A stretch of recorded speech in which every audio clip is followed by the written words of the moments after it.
Hello दोस्तों, क्या आपको पता है कि क्यों कभी टाइटैनिक से बड़ा जहाज नहीं बना? टाइटैनिक जहाज को आज तक समुद्र से क्यों नहीं बाहर निकाला गया और इसके पीछे का रहस्य क्या है? टाइटैनिक जहाज के साथ क्या हुआ था? इन सारे सवालों के जवाब इस वीडियो में आपको मिलने वाली है, तो दिल थाम कर बैठे। टाइटैनिक जहाज के डूबने के कुछ महीने पहले ही उसे चेतावनी दी गई थी। जी हाँ दोस्तों, वीडियो को शुरू करने से पहले टाइटैनिक जहाज के बारे में कुछ बेसिक चीजें हैं जो पहले ही आपको बता दें ताकि वीडियो को समझने में आसानी हो। नंबर 1, टाइटैनिक जहाज की लंबाई 269.1 मीटर थी। नंबर 2, टाइटैनिक बनाने में करीब 75 लाख डॉलर का खर्च आया था। नंबर 3, बर्फ की चट्टान से टकराने से पहले टाइटैनिक को 6 बार चेतावनी दी गई थी। नंबर 4, ब्रिटेन के साउथहैम्पटन से न्यूयॉर्क जाने के लिए निकला टाइटैनिक बर्फ की चट्टान से टकराने के बाद हादसे का शिकार हुआ था। नंबर 5, टकराने के बाद 2 भागों में विभाजित हो गया था। टाइटैनिक का मलबा 12,415 फीट गहरी समुद्र में दफन हो गया। नंबर 6, टाइटैनिक जब डूबा तो वो अपने सफर के चौथे दिन में था, जमीन से करीब 640 किलोमीटर दूर। नंबर 7, बर्फ की चट्टान दिखने और जहाज के उससे टकराने के बीच सिर्फ 30 सेकंड का फासला था। नंबर 8, जहाज को पूरी तरह डूबने में 2 घंटे 40 मिनट का समय लगा था। नंबर 9, हॉलीवुड में टाइटैनिक पर आधारित फिल्म भी बनाई है जिसमें मुख्य किरदार में केट विंसलेट यानी रोज और लियोनार्डो डी यानी कैप्रियो जैक थे। इस फिल्म की सफलता के बाद ये दोनों रातों रात सुपरस्टार बन गए थे।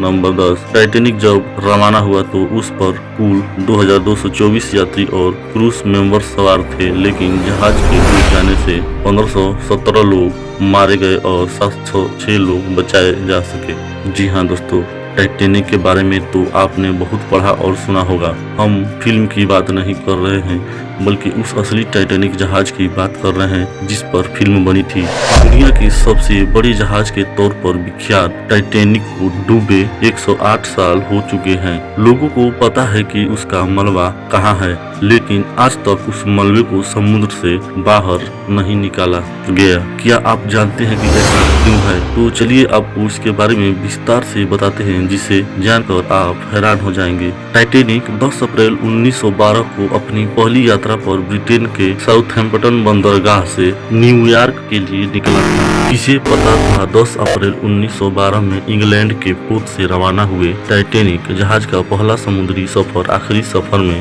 तब्दील हो जाएगा। 15 अप्रैल 1912 को उत्तर अटलांटिक महासागर में एक हिमखंड से टकराकर 2 टुकड़ों में टूट गया था और इसका मलबा 3.8 किलोमीटर की गहराई में समा गया था। टाइटैनिक हादसे में करीब 1500 लोग मारे गए थे। इसे उस समय की सबसे बड़ी समुद्री घटनाओं में से एक माना जाता है। लगभग 70 साल तक इस जहाज का मलबा अनछुआ ही समुद्र के अंदर पड़ा रहा था। पहली बार साल 1985 में टाइटैनिक के मलबे को खोजकर्ता रॉबर्ट ब्लाड और उनकी टीम ने खोजा था। यह जहाज जहां पर डूबा था वहां धूप अंधेरा है और समुद्र की गहराई में तापमान 1 डिग्री सेल्सियस तक पहुंच जाता है। अब इतनी गहराई में किसी इंसान का जाना और फिर सुरक्षित वापस लौट कर आना बहुत ही मुश्किल काम है। ऐसे में जहाज का मलबा लाना तो बहुत दूर की बात है, और वैसे भी जहाज इतना बड़ा और भारी था कि लगभग 4 किलोमीटर की गहराई में जाकर मलबा निकाल कर बाहर लाना लगभग नामुमकिन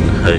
बताया जाता है कि समुद्र के अंदर अब टाइटैनिक का मलबा ज्यादा समय तक टिक भी नहीं पाएगा, क्योंकि वो बड़ी तेजी से गल रहा है। जानकारों की माने तो आने वाले 20 से 30 सालों में टाइटैनिक का मलबा पूरी तरह गल जाएगा और समुद्र के पानी में विलीन हो जाएगा। दरअसल समुद्र में पाए जाने वाले बैक्टीरिया उसके लोहे से बने ढांचे को तेजी से कुतर रहे हैं, जिसकी वजह से उसमें जंग लग जा रहा है। BBC की एक रिपोर्ट के मुताबिक जंग पैदा करने वाले ये बैक्टीरिया हर रोज करीब 180 किलो मलबा खा जाते हैं। यही वजह है कि वैज्ञानिक मानते हैं कि अब टाइटैनिक की उम्र ज्यादा नहीं बची है। तो हेलो दोस्तों, अगर यह वीडियो आपको अच्छा लगे तो चैनल को सब्सक्राइब करें, वीडियो को लाइक करें। मिलते हैं ऐसे ही नॉलेजेबल वीडियो के साथ अगले वीडियो में। तब तक के लिए धन्यवाद। हाँ, चैनल को सब्सक्राइब जरूर कर लें।